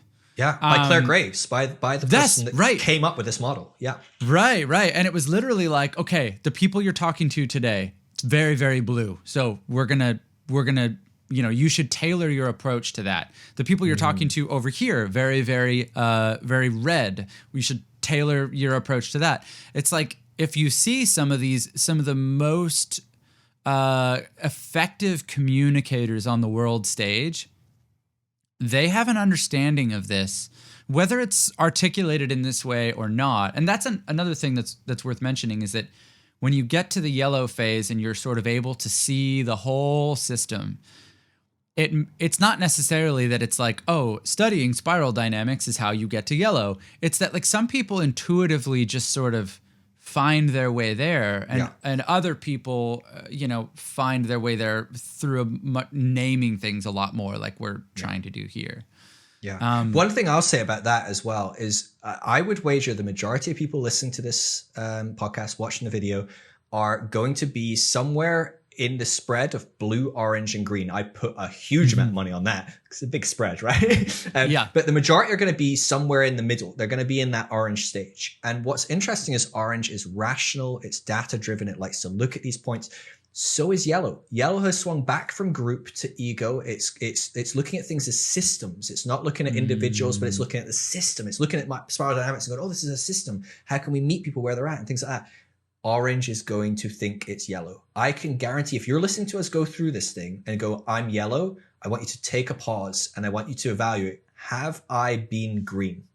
Because if you haven't been green, if you haven't been the person that leans quite left, that is looking for more social impact, that is looking to be more inclusive and accept all people, if you haven't been through that stage to some degree, it's very unlikely you are yellow actually. Because you need to go through those stages. That's not a condemnation. Yeah. At all. No. It's a warning, I think, because what's going to happen is if you think you're yellow, you might even apply some of those techniques really well, but what's going to happen is actually you're going to not be able to grow through into green. You're going to hinder your growth to actually get into yellow. If you want to get to yellow, focus on studying green. Read green authors. Go read Noam Chomsky or something like that. Go scroll through AOC's tweets or whatever, and just feel the agitation, but also go. So what is she saying? What is she actually? Yeah. If I can get past my upset and my hurt, oh gosh, I guess that is really hard for this group of people. Oh, I guess that is really important. Going whatever on it is here, yeah. So the key is if you're in this stage, study the stage that pisses you off the most and makes you scared. That's the stage that you need to go into next, probably. Not the one that you disdain or look down on, but the one that you are going, that terrifies me. Well, and to bring in one of my favorite sort of psychoanalysts, Carl Jung, he said that what you need most is found where you least want to look. And so the way that applies to this whole idea is that typically whenever you feel like you're bumping up against the limits of the stage that you're in, some part of you wants to grow. But very often you've spent a lot of time fearing that your perception of that next phase. And that's where I think Jung has a lot to tell us, because he's like, hey, that thing that you're afraid of, that thing that intimidates you, that thing that you've maybe spent time disagreeing with or fighting against, there's something there that you need. Yeah. And that's why you're afraid. And so that's why I've developed this practice for myself on a micro and a macro level of going like, what am I afraid of? What scares me? How can I lean into that? How can I explore the things that make me fearful in the hopes of growing and integrating them into myself and my perspective. Yeah. And that's something that I feel like is really helpful in guiding us through these stages. Yeah, absolutely. I mean, it's massive. And to bring it all back to deconstruction, this is the journey that we're going through. So when people go, oh my gosh, I used to be so certain, I used to have safety and security and certainty. Those are the three core values of blue. Each stage will have core values that's their centering kind of thing that drives them. And at blue, which is the stage most of us have come out of, it's safety, certainty, and security. And as you start to move into orange, you're going to go, gosh, I don't really mind not being safe, certain, and secure. But you know who does? Your friends, your family, your church. And you know what doesn't make you feel safe, certain, and secure? When people question your authority figure, when people question your authority Bible, whatever it is, when people go, I'm not so sure if that's true or not, and I'm trying to figure it out, but I've not figured it out yet. Or even worse, maybe when people say, I figured it out and you're wrong and this is right, right? That's even more scary sometimes. Yeah. And actually, this is why I was saying it's often not until late stage deconstruction that that third component comes in. The questioning and the changing of beliefs happens constantly through a stage when you go from blue to orange to green. But the bit where we become okay with uncertainty and a place where we go, well, actually, truth and what's right and what's wrong actually isn't so black and white. What's true for you right now is really helpful for you, but it actually might not be right. But that's okay. I can leave you with a truth that's wrong if it's helpful and it helps you move into the next stage. A great example I love to cite, because it's such a powerful example, is they looked at churches that were going into prisons, doing prison ministry. And we might look at certain churches and go, oh, this church is better than that church. And so for someone that maybe has moved along in the spiral and added some of these colors, they look at certain churches and go, oh, a progressive church that's inclusive of gay people, that is inclusive of other faiths, it doesn't demonize them, it's very racially aware and trying to be anti-racist. These are very positive things. I'd like that church more than a church that's racist or homophobic or militantly against certain nations or certain people. And okay, so I prefer one church to another. You put both those churches in a prison and they both do prison ministry and they try and reach the prisoners, they try and help them, rehabilitate them, introduce them to spirituality.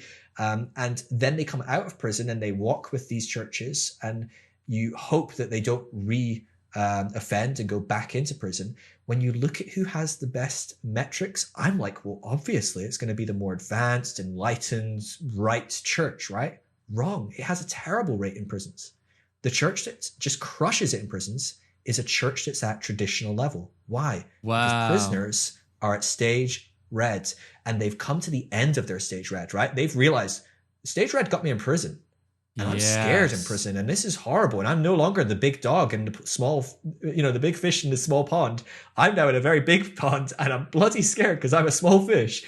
You start to realize the limitations. And what are you looking for? You're looking for safety, certainty, and security. That's what a traditional church gives you. So again, it's not bad.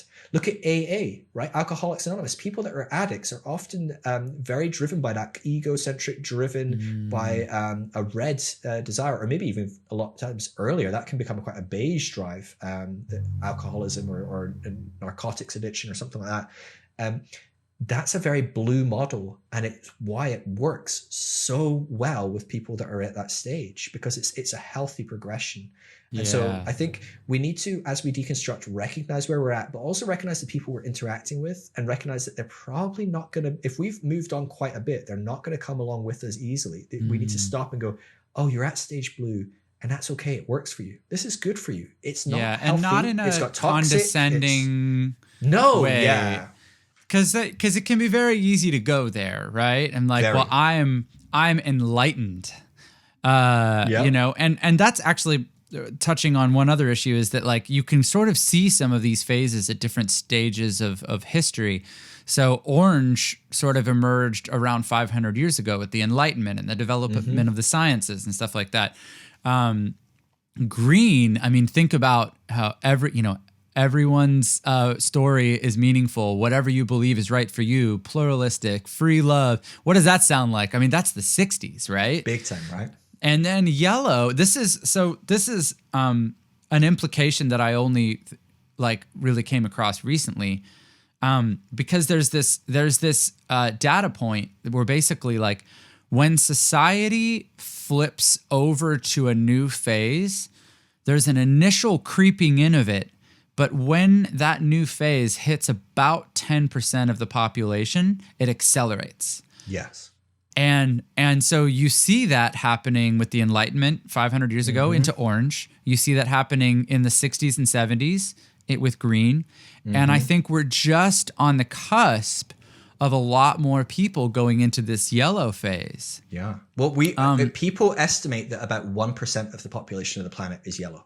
Right. So it's that's a not tiny amount of people not that 10. are yellow. Right. And so for us to get to 10 is going to take some time. It depends in the regions of the world as well. Different parts of the world have different needs, drives, things going on, right? And so if you look at a very rural place where people are struggling to get by and they're really having to focus on getting safe, secure, and stable, they're going to stay at blue for a while. There's not much going to move them into orange right now. They need a lot more going on for them, you know? Whereas if you look at somewhere that is, maybe somewhere like Norway is a great example, because everyone is doing very well. The worst people in Norway are doing very well comparatively to the rest of the world.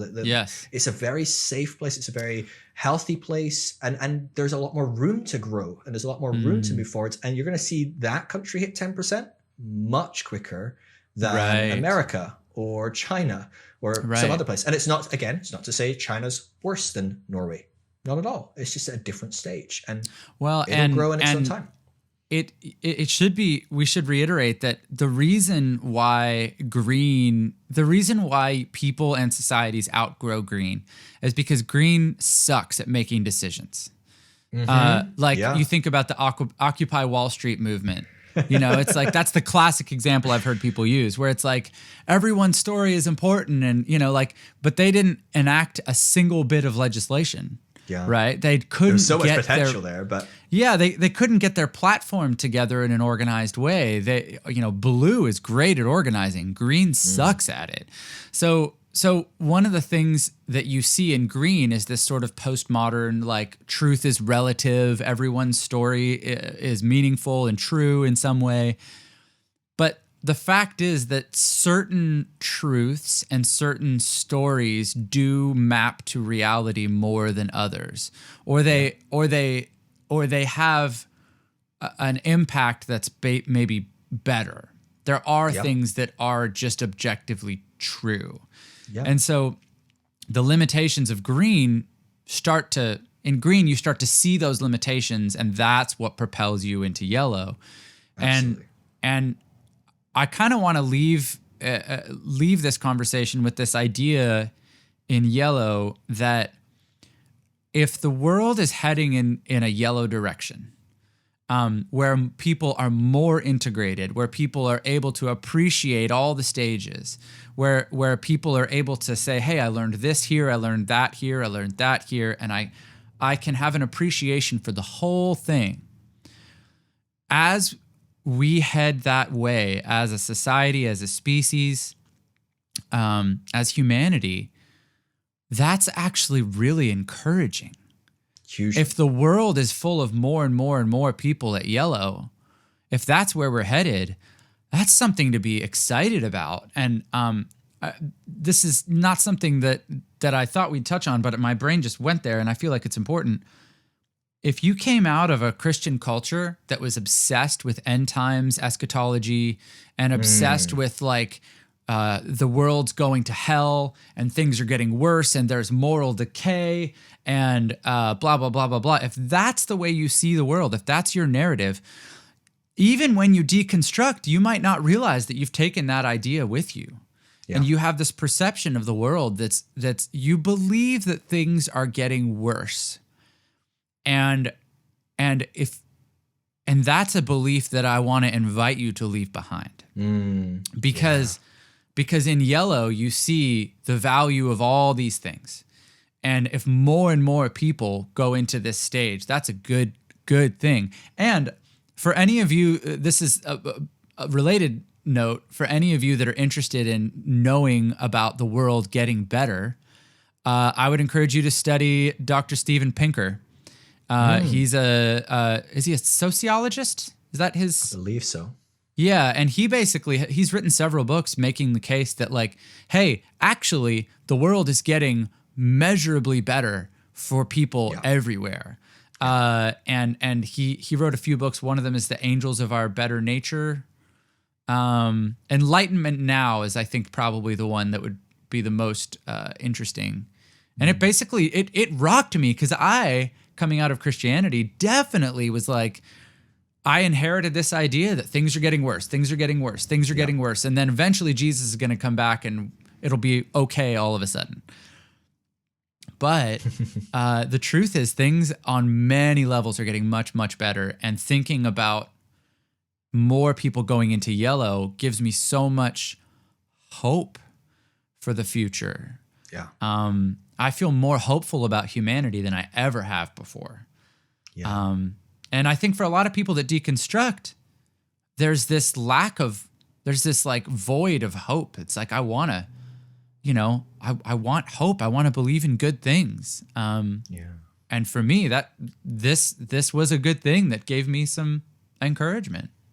Yeah, it's really exciting. And you look at the issues we do have in the world, they're very few. And in the grand perspective of things, if we look back through history, there's very few metrics you could look at where we're not doing better. Like even morally, we are doing really, really incredible. I challenge you to find a time in history where you want to live that is better than now. For pretty much anywhere on earth, any place, like even as a female, even if you're gay, whatever it is, like there's very few times or places you wouldn't be better off. But one of the only metrics that's getting worse is environmental. It's really pretty much the only metric. And even that we look at, and we have the solutions. We could make the difference now to close the gap. Certainly if the technology continues to improve, that's the stickler, but in technology will improve between now and 2030, 2040, 2050. But the thing that is the hard part is most of the people with the money to enact this change are at orange, and orange is self-centric. As that becomes green, a lot of people want to make these changes but aren't able to. They're way too non-hierarchical. But as we move into yellow, we're going to see people become systemic about this whole system and go about this whole thing and go, let's look at the systems. Let's look at how we apply this thing. Yes, let's care about this. Yes, let's restructure how we do business. Yes, let's restructure how we do energy. And so this is where you see someone like Bill Gates, who's radically shifted into a more green/yellow position. It's very interesting. He's still got a lot of orange in him, actually. But we're seeing him go, oh gosh, we could just fix that. Yeah, it's going to cost me a fortune, but let's just get it fixed. Like that makes sense. That we can sit down and look at how that will make the world a better place. And so we're going to see more and more people like Bill. Whether you like Bill or not is kind of besides the point. There's going to be more and more people that are in a position to make the changes, who are able to and want to and have the strategy to actually implement it. It's very exciting. That's so encouraging. Well, dude, obviously this is a topic that we could talk about for hours and hours and hours and hours. And you have done that. So I just wanted to, in this episode, I wanted to sort of talk about this stuff in, believe it or not, a brief way. This was very brief, believe it or not. Yeah. Believe it or not, this is brief. There are so many moments where I wanted to jump in with more ideas, and I was, even if it didn't sound like I was restraining myself, I was. But if you are interested in these ideas, Phil actually has a course or a series on spiral dynamics that's like 12 hours of content? I think it's 15, 16 hours. It's a lot. Yeah. So it's long. Right. It's completely free. It's on YouTube. It's on my podcast. Just pick it up and dive in. And so it's broken into stages as well. So if you're going, oh, I'd like to work, I'm not going to do 15 hours. Go just listen to the blue or the orange or whatever you think is where you're at, or maybe who you're talking to the most, or whatever that looks like. And it is from a Christian perspective as well. It's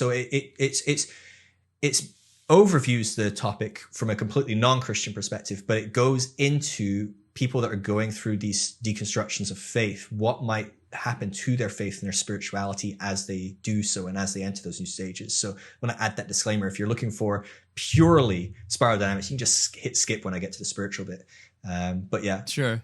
That's a component for sure. Sorry. Well, I was going to say for anyone who's watching or listening who doesn't know who Phil is, Phil does this full time.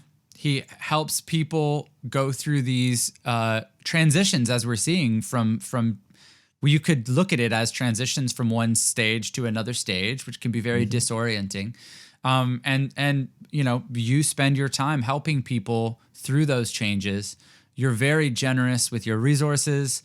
You're always putting stuff out there for free, and this is your full-time deal. So of you, for anyone out there who finds Phil's work valuable, I know you do Patreon, right? Yeah, and that's your patrons are supporting your life, and they're paying for my food. Dude, that's amazing. Pay for my Pepsi addiction. So yeah, I just want to encourage everybody to check Phil's stuff out. Where can people find what you do, Phil? Best place to connect with me is on Instagram. I talk with people all day, every day over there. I'm putting out Q&As. I put out resources, infographics of the research we're doing. I'll talk with people on DMs if they're going through the process of that. So just Phil Drysdale, just my name, PhilDrysdale. That's the best place. If you want to go to my website, it's phildrysdale.com. There's like book lists for recommended reading. There's stuff on spiral dynamics over there. YouTube, I've got loads of resources. Everything I do is free, so you'll find lots of stuff. YouTube's a great option. I've got the Phil Drysdale Show, which is my show. Twice a week, put out 2 to 3 hour clips of me talking with people that are going through these radical shifts of faith, or experts in the area, and they talk about the grief of going through deconstruction, or maybe just all sorts of different topics. Really fascinating. Grief is the right word, man. A lot of people. It's a death. There's a death of your identity. There's a death of the relationship you had with God. Even if you still believe in God, it's a different relationship. It's a different God. There's the death of your family, your friends, your community. There's all sorts of deaths that you are having to come to terms with as you deconstruct. It's a very painful, very lonely journey. And that's what I'm trying to do. I'm trying to create space for people to find that they're not alone, that someone gets them, that actually there's a huge emerging group. There's thousands of people a day moving out of traditional conventional forms of Christianity into deconstructing their faith. Thousands and thousands a day, just in America alone. And finally, the Deconstruction Network is a website that might be helpful for people. We are doing research on deconstruction in this group, but also it's a completely free resource that helps people find other people locally that are going through deconstruction. So you can type in your name, LA, hit go, you get put on a map, and you can find everyone else on the map, and you go, God, there's 50 people in just this area. I can click, send them a message, and we can meet up for drinks. I get messages on my Instagram all the time of like selfies of people going, we just met for a beer. And that's so cool. That means so much. When you've been through this journey and had to do it quite isolated in a lot of ways because you were in a band and different things like that. If you had a mate that no one really knew about, that you could meet up once a week at the pub, or could come around for dinner with your family, and you could really take that mask off and just be like, this is me. This is my questions. This is my doubts. And they go, I love it. I accept you. I don't believe exactly the same, but yes, wonderful. I've been through that. I know what that pain's like. That is just game changing. That's so good. That's what we're trying to do with the Deconstruction Network. Deconstructionnetwork.com is love how it. You get there. Dude, Phil, thank you so much, man. Really, thank you. Really honestly, appreciate it's such an honor. And I'm so excited about this podcast. This is going to be amazing because you are one of my favorite communicators out there. I've often, and just encourage you, I do see a lot of yellow in you big time. And I've said this frequently. I said this to my wife. I think this is why I get on with John really well. I was like, he's thinking nuance. He's thinking systemically. He's not just looking at things through a black and white lens. He's trying to see, what system's going on here? Where are people at? That is great fuel for a podcast, and great fuel for someone that interviews people as well. Oh, thank you. What's interesting is that learning this spiral dynamic stuff, it definitely brought me to a place. First off, I never said why I don't like the name. The name sounds orange. Sounds so orange to me. It sounds so like technical and data driven, and I guess it is that stuff. So maybe I just need to embrace the orange a bit. But when I study it, I realize, my deconstruction had a huge blue to orange element. And while I was in that, I was very frustrated. I was maybe angry, bitter. I tried to not come off that way online as much as possible. But over the last 6 months, or 4 or 5 months, I got a lot quieter online. Because I think I was going from this orange to green phase, and it was kind of humbling. I was like, there's more. And tearing down my old faith is not the end of the journey.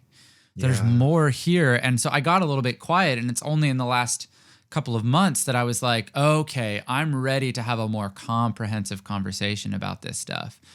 And not That's coming exciting. from a place of being an expert by any means, but being professionally curious is what I want to do. And so having people like you who've studied this stuff for years is so cool. So thank you so much for what you do for this whole community of people going through this process, and the friend you've become to me, and the encouragement that you've given me, and your willingness to be a part of this official episode 1 of this show, of this podcast. So thank you so much. What an honor! Phil. I'm excited. I'm really excited. Can't wait for it to drop. So that was my awesome conversation with Phil Drysdale.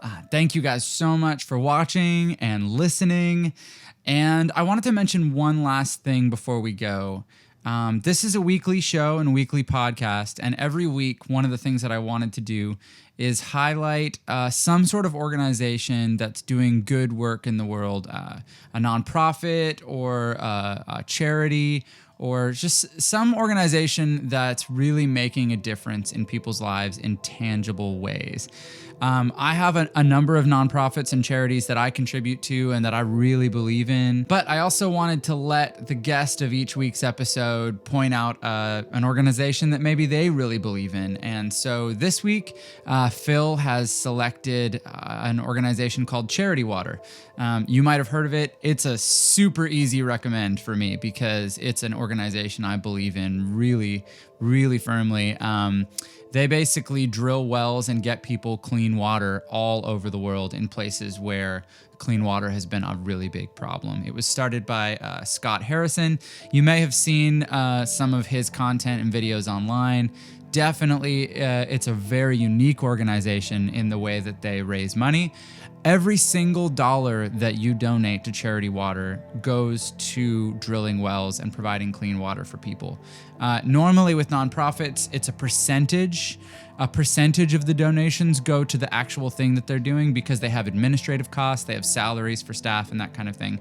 Charity Water is set up really uniquely in that they don't do that at all. They have a separate nonprofit that is sort of, they don't talk about as much, but it's very selective involvement. And so they have a number of sort of high profile people that contribute to pay the administrative costs so that when people like me and you donate to Charity Water, we can be certain that 100%, every penny of our donations are going to provide water for people, wells and water for people that wouldn't have them otherwise. And I don't know about you guys, but I mean, clean water is something I completely take for granted. And so donating to get people clean water, I think is a huge deal. So anyway, Charity Water, that is the organization of the week. And if you want to donate to that, there are links in the show notes or the YouTube description, depending on where you're taking this in. And yeah, that's going to be a thing that I'm really excited to do every single week. So that's it for this week. Next week, we have a really amazing conversation that I just recorded with a guy who's been super influential for me. His name is Peter Rollins. He's this Irish philosopher who I kind of get the sense that like years down the road, I'll understand more levels of the things that he talks about. But right now, even the stuff I can understand is pretty mind-blowing. So come back for that, and we'll see you guys next week. Thanks so much for listening and for watching. Stay curious.